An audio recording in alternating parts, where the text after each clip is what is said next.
If you live in a crowded city, chances are you've come across individuals who have found themselves at the unfortunate end of society's list. Unemployment, poverty, or mental illness, whatever may have pushed someone to have made their homes on the cold pavement of the streets, help is what they need. Many people do just that, offering food, money, and time, but others only give disgust. What if the homeless population found themselves on a different list? The list of a person who not only gives disgust, but hatred and abhorrence. The list of a savage killer. Welcome to Myth, Mysteries, and Monsters. Every so often we'll come across an interesting story. Too short for our weekly Thursday episodes, but too enticing not to be told. Today we're looking at a string of murders spanning 2 cities and 4 years, where it appeared no one living on the streets was safe. Today, we're looking at the Stoneman Killer. The year is 1985, in a densely populated city of Mumbai, back when it was known as Bombay. The local police are investigating another dead body. They note the similarities to other recent murders in the area.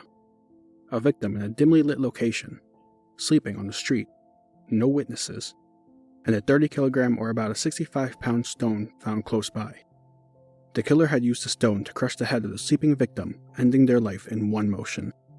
This was now number 6, and the police realized they have a serial killer on the loose. Identifying the killer was going to be difficult. They showed no motive, left no clues. The victims all lived on the street with no means of identification. No one to identify them, or even mourn their loss. All the police could do was increase their presence on the streets. Weeks and months went on, and with more deaths piling up, there was seemingly no end in sight. All the police needed was a break in the case, and they were confident they could solve it. Months later, it would seem they would get just that. A homeless waiter having survived an attack was immediately questioned by the police. He confirmed what they already knew. The killer strikes in the early hours, after midnight but before sunrise, using a stone to attempt to crush the heads of his sleeping victims. But the waiter was unable to get a good look. The police had hit another wall. It seemed to them the man killing unidentifiable victims would also never be identified. By mid-1987, the death toll was now at 12, with others having been attacked, and the police were still right where they started. And then as suddenly as the attacks happened, they stopped. There were no reports of any attacks or murders. The city seemed safe once again. The police and those on the streets breathed a sigh of relief. But as one city awoke from a nightmare, another would begin having night terrors. June 4th, 1989, almost 2 years after the attack in Mumbai, the city of Kolkata had its first victim. A woman known for selling moonshine on the streets, murdered, dying from the wounds given to her by a stone slab. And yet, the streets, police, and even citizens were quiet. Exactly 1 month later, on July 4th, 1989, another victim was found. Everyone was still quiet. It was not until the 4th victim the police began suspecting the murders were connected, being committed by one man. The streets themselves began to stir, asking the question, was there a serial killer among us? In an article from 1989 in the LA Times, Calcutta Deputy Commissioner Singh admits to a lack of concern when the murders first began. But then, almost as if the killer was taunting the police, a 7th victim was found on September 8th, only 1 block away from the police headquarters. In the ensuing press conference, Deputy Commissioner Singh put a name to the faceless killer, the Stone Man. The city was now on high alert. Citizens were looking for more information. Police ramped up searches, and the homeless were banding together, taking shifts to sleep in safety. The police launched further operations in the streets, increasing street presence with many going undercover, waiting for the killer to strike. But even while living among the homeless, the police still had an air of disgust towards them, calling them lunatics and maniacs at every chance. Many were rounded up and questioned, looking for any possible sign that they were the Stone Man. Soon reports of police beating defenseless and emaciated people on the streets became rampant, with some human rights groups accusing the police of straight-out torture. From the outside, during the day, the city seemed to be tearing itself apart from fear. And during the night, the Stone Man hunted, and it appeared as if he was getting better at it. In Mumbai, the Stone Man hunted and killed 12 over the course of 2.5 years, but in Calcutta, he murdered 7 after only 4 months. And just like Mumbai, police hoped their approach would lead to a break in the case. And just like Mumbai, a witness finally appeared. The difference? This witness led them to what appeared to be the first real suspect either police had, a homeless man by the name of Muhammad Akram.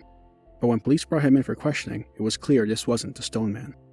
The Stone Man was thought to be a well-built man, able to easily lift the 30-kilogram stones he would use to drop on the heads of his sleeping victims. Muhammad, on the other hand, was emaciated and unable to lift the stones. Later, the witness who led them to Muhammad admitted to lying. Eventually, Muhammad was released, while the Stoneman continued taking lives.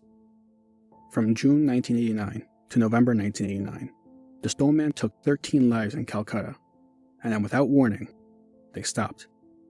Reports of the killing ceased. Attacks were no longer happening, and the people slowly started feeling safe again. No one ever figured out the Stoneman's identity, or why he committed the murders, but the theories were plenty.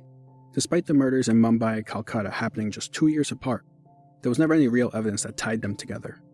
But the way the killings were done and who the targets were lead many to that conclusion.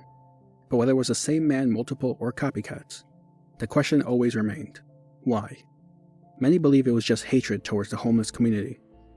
Others believe it may have been the work of some kind of cult or ritual practice, while others still believe the killer himself was just a psychotic individual.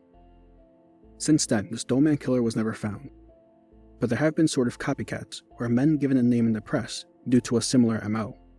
In 2016, a 35-year-old man was arrested for killing 6. In 2013, another man was arrested for killing 3. While they may have been given the moniker of Stoneman, it is highly unlikely we will ever know who the original Stoneman was.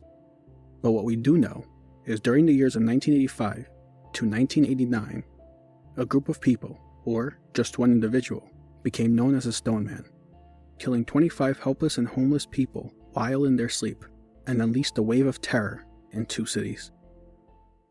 Thank you for joining me on today's episode of Myths, Mysteries, and Monsters. Make sure you come back on Thursday for another story.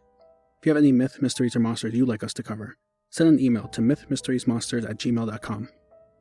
My name is Hector. Script and research is done by E.L Soto.